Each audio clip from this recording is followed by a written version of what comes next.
जय श्री राम। आदो राम तपोवनादिगमनं हत्वा मृगं काञ्चनं वैदेहि हरणं जटायुमरणं सुग्रीवसम्भाषणं बालीनिद्रलनं समुद्रतरणं लंकापुरी दाहनं पश्चात कुंभकर्ण रावण हननम एतदहि रामायणम। ये एक श्लोकी रामायण का पाठ है और जिसको मैं बचपन में पढ़ा करती थी और आज भी बिल्कुल मुझे कंठस्थ है और बचपन से पढ़ा करती थी। और जैसे कि हम सबको ही पता है कि 22 जनवरी को क्या हो रहा है, अयोध्या में राम मंदिर में प्राण प्रतिष्ठा का भव्य आयोजन हो रहा है और जिसके लिए जगह जगह से संतों महापुरुषों अनेक हमारे भारतीयों को बुलाया जा रहा है। और वाकई में ये सनातन धर्म की विजय है और एक बहुत अच्छा ये एक युग की शुरुआत जिसको हम कह सकते हैं। और कल यही मेरे मन में एक विचार आ रहा था कि राम लला, राम की प्रतिष्ठा करने का अर्थ क्या है। यानी कि जैसे भगवान राम आए, एक भजन भी आजकल चल रहा है, मेरी झोपड़ी के भाग सब खुल जाएंगे राम आएंगे। यानी कि सबको 22 जनवरी को भगवान राम का इंतज़ार है कि भगवान राम आएंगे। तो राम आएंगे तो राम का युग आएगा, राम राज्य। और जो हम त्रेता की कल्पना करते हैं और जब हम पूरे रामायण को देखते हैं तो उसमें क्या है कि मर्यादा पुरुषोत्तम भगवान राम, ये उनको नाम दिया गया और वो है भी। मर्यादा पुरुषोत्तम क्यों कहा गया? क्योंकि उन्होंने अपने हर किरदार को, एक बेटे का किरदार, एक पति का किरदार, एक भाई का किरदार किस तरीके से निभाना है, ये पूरी रामायण में उन्होंने अंकित करा। और उसके ऊपर तो खैर भगवान तो थे ही तारणहार, किस तरह उन्होंने शबरी को तारा, किस तरह हम देखते हैं जटायु अनेक जितने जितने वन में उन्हें मिलते रहे। तो लंबी रामायण सभी को पता है।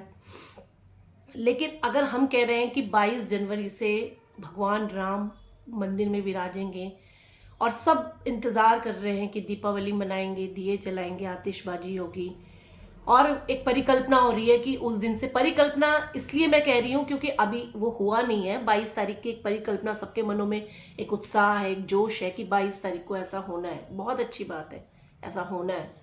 लेकिन विचार करें कि भगवान राम ने तो सारी, जितने भी अपने, जितना भी जो भी किरदार, जो भी उनका रिलेशन, जो भी रिश्ता था, उसे इतनी सुंदर तरीके से निभाया। लेकिन आज ये विचार करने की ज़रूरत है कि जितने लोग उत्सुक हैं, क्या वो भी आगे से अपने इसी प्रकार सारे किरदारों को निभाने का प्रयास करेंगे? सिर्फ यही मैं कहना चाहूँगी कि राम राज्य की जब स्थापना होगी तो मुझे लगता है हर माँ, हर पिता जो बुजुर्ग हो चुके हैं वो स्वयं को क्या समझेंगे, एक सुरक्षित महसूस करेंगे कि हमारा बच्चा जो है आज्ञाकारी है, हमें समझ रहा है। क्या उसके बाद सब अपने माँ बाप की उस तरीके से कद्र करने लगेंगे? ठीक उसी तरह बात करें कि क्या, जैसे हमने देखा कि कहीं कोई माता केकई तो नहीं बन जाएगी, कहीं कोई बहन सुपर्णखा तो नहीं बन जाएगी। क्योंकि यही चीज़ें हमने रामायण जब हम छोटे में भी देखा करते थे तो यही देखते थे। और उससे उनका जब संहार होता था, जो भी कोई राक्षस होते थे या कुछ भी होते थे, तो हमें यही एक शिक्षा मिलती थी कि हमें ऐसा नहीं करना है। तो राम राज्य की स्थापना होगी तो उसके बाद क्या होना चाहिए? मुझे लगता है कि इतना सुंदर हमारा जो ये पूरा संसार ही मैं कहूँगी बन जाना चाहिए। लेकिन पहले हम अपने देश से शुरुआत करें कि अगर कोई लड़की घर से बाहर निकल रही है तो कहीं रावण रूपी कोई राक्षस घात लगा के तो नहीं बैठा होगा उसके लिए। राम राज्य की कल्पना करना, स्थापना करना, प्राण प्रतिष्ठा अपने आप में एक बहुत बड़ी बात है। लेकिन जितने लोग उसके लिए उत्सुक हैं, मेरी एक विनती है कि उस दिन एक शपथ भी सबको दिलाई जाए कि आज से मैं बखूबी प्रयास करूंगा, मैं राम जैसा भाई बनूंगा। आज हम क्या देखते हैं, भाइयों भाइयों में किस तरीके से तकरार होती है। क्या आज वो राम वाला चरित्र निभाने का प्रयास करते हैं? नहीं। ठीक इसी तरीके से हम आज देखते हैं कि आज एक आदमी है वो क्या उस तरीके से अपनी पत्नी जिससे उसने शादी करी क्या वो सम्मान दे पाता है जो भगवान राम ने अपनी पत्नी सीता के लिए किया। तो मुझे लगता है कि इसकी स्थापना के साथ साथ हमारा ये करना भी बहुत ज़रूरी है कि हम अपने मन में, जैसे हम कई बार हम सफाई दिवस मनाते हैं या कोई सफाई होती है तो उसके लिए हम एक शपथ लेते हैं। अब अपने मनों में उस दिन एक शपथ लेने की भी ज़रूरत है कि मर्यादा पुरुषोत्तम भगवान राम ने जो जो हमें सिखाया, अभी जो मैंने शुरुआत में भी रामायण के बोला, आदो राम तपोवनादिगमनम हत्वा मृगम कांचनम वैदेही हरणम जटायु मरणम सुग्रीव संभाषणम बाली निद्रलनम समुद्र तरणम लंकापुरी पश्चात रावण कुंभकर्ण हननम एतद ही रामायणम।